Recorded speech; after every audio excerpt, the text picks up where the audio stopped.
Perhatikan soal berikut. 1. Merawat hewan peliharaan merupakan kewajiban yang harus titik-titik. A. Dihindari, B. Diabaikan, C. Dikembangkan, D. Dilaksanakan. Jawaban yang tepat adalah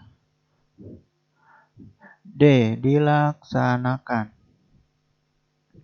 Soal berikutnya, kewajiban kita terhadap hewan liar adalah titik-titik. A. Memburu, B. Melestarikan, C. Memelihara, D. Menangkap. Jawaban yang tepat adalah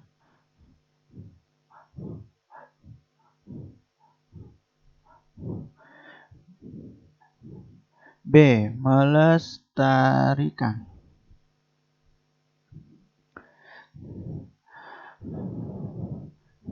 Hewan liar, terutama hewan-hewan yang telah langka, wajib kita jaga dan lestarikan agar tidak punah.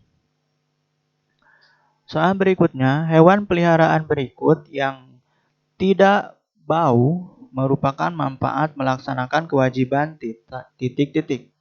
A. Memberi makanan hewan peliharaan. B. Menjaga kebersihan hewan peliharaan.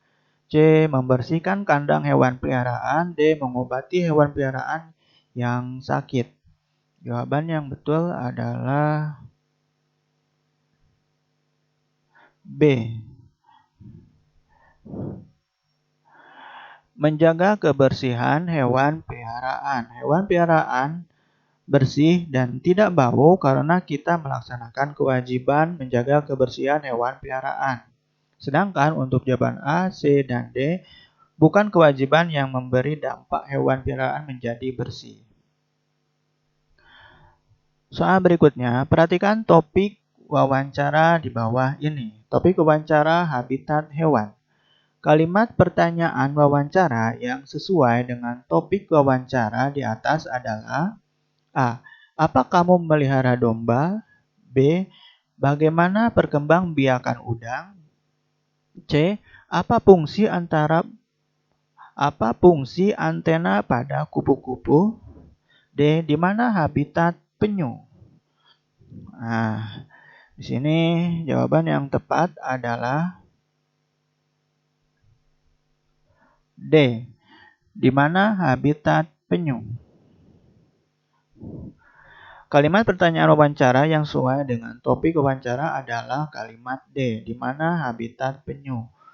Sedangkan pertanyaan A, B, dan C tidak membahas tentang habitat hewan. Soal berikutnya, dalam laporan hasil wawancara, topik wawancara kita tuliskan dengan urutan A pertama, B kedua, C ketiga, D terakhir. Nah, yang betul adalah C ketiga. Urutan laporan hasil wawancara yang benar adalah 1. Latar belakang, 2. Maksud dan tujuan, 3. Topik wawancara, 4.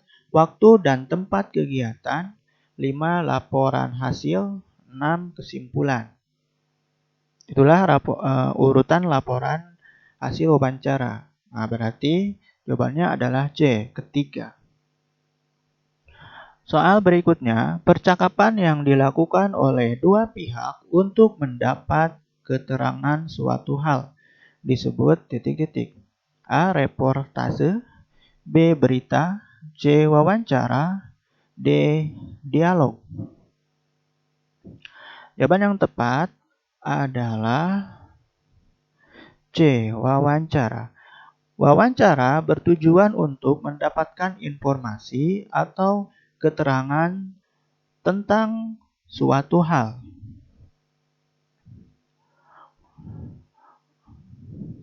Soal berikutnya. Laba-laba memiliki organ pemintal yang dapat membentuk benang. Benang laba-laba digunakan untuk A. Alat sensor, B. Indra peraba, C. Menjerat mangsa, D. Melindungi tubuh. Ini pasti mudah ya. Jawaban yang tepat adalah C. menjerat mangsa. Benang pada laba-laba akan membentuk jaring yang digunakan untuk menjerat mangsanya. Soal berikutnya, berkurangnya jumlah burung cendrawasih dapat disebabkan oleh A. Perburuan liar, B. Perlindungan yang baik, C. Habitat yang memadai, D. Perkembangbiakan yang cepat. Nah, jawaban yang tepat sesuai pertanyaan adalah A. Perburuan liar. Perburuan liar adalah tindakan tercela yang menyebabkan berbagai hewan berkurang jumlahnya atau bahkan bisa punah. Soal berikutnya, burung cendrawasih terkenal dengan keindahan titik-titik. A. Paruhnya, B. Kicauannya, C. Ekornya, D. Bulunya. Jawaban yang tepat adalah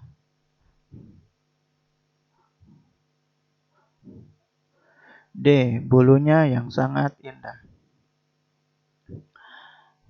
Soal berikutnya, hewan di bawah ini yang hidup di air adalah A. Kucing, B. Cicak, D. Bunglon, D. Udang. Ini sangat gampang ya. Jawaban yang tepat adalah D. Udang. Contoh hewan yang hidup di air adalah udang. Udang memiliki kaki renang dan bernapas dalam air menggunakan insang. Sedangkan kucing, cicak, dan bunglon adalah contoh hewan yang hidup di darat. Soal berikutnya, ciri khusus bebek ditunjukkan oleh nomor 1. Hidup di darat, 2. Hidup di darat dan air, C. Memiliki kaki berselaput, D. Kakinya memiliki cakar. Jawaban yang tepat adalah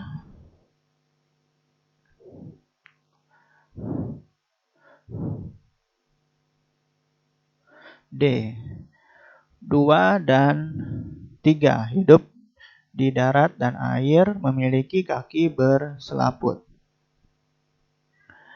Soal berikutnya, burung cendrawasih dapat kita temukan di hutan titik-titik. A. Sumatera, B. Kalimantan, C. Sulawesi, D. Papua. Jelas ya, jawabannya adalah D. Papua. Soal berikutnya, sebelum membuat mozaik sebaiknya kita titik-titik. A. Menempel bahan terlebih dahulu. B. Mewarnai bahan lebih dulu. C. Membuat pola gambar terlebih dahulu. D. Menggunting kertas gambar. Jawaban yang tepat adalah C. Membuat pola gambar terlebih dahulu. Sebelum membuat mozaik, sebaiknya kita membuat pola gambar terlebih dahulu. Setelah itu baru menempelkan bahan pada pola gambar. Oke, soal berikutnya. Berikut ini yang bukan alat dan bahan membuat mozaik adalah A. Kertas gambar, B. Lem kertas, C. Penjepit kertas, D. Cangkang telur. Jawaban yang tepat adalah C. Penjepit kertas. Alat dan bahan membuat mozaik adalah beberapa ya, seperti kertas gambar, pensil, lem, dan kepingan bahan-bahan seperti cangkang telur atau pecahan keramik. Penjepit kertas tidak termasuk alat dan bahan mozaik. Jadi jawabannya adalah C. Soal terakhir, berikut ini bahan-bahan membuat mozaik kecuali. Ingat ya, ada tanda kecuali. A. Kepingan kaca, B. Pecahan keramik, C. Potongan lidi atau ijuk, D. Potongan kertas tisu. Jawaban yang tepat adalah D. Potongan kertas tisu. Mozaik dibuat dari bahan-bahan berupa kepingan-kepingan kecil berbahan keras. Bahan-bahan tersebut misalnya kepingan kaca, pecahan keramik, dan potongan lidi atau ijuk. Potongan kertas tisu termasuk benda lunak sehingga tidak dapat digunakan untuk membuat mozaik.